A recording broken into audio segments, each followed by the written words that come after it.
Spotlar yanar, perde açılır, büyük hayaller birden saçılır. Ama sahnede biz varız, bir türlü başlamaz bu oyun.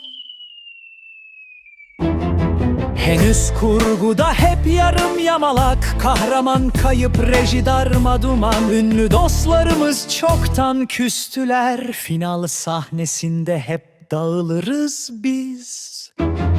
Dekor devrildi, replik unutuldu, ışıkçı uyudu, kamera dondu. Ah sanat dediler, şan dediler, bizim oyun koca bir boşlukta kayboldu.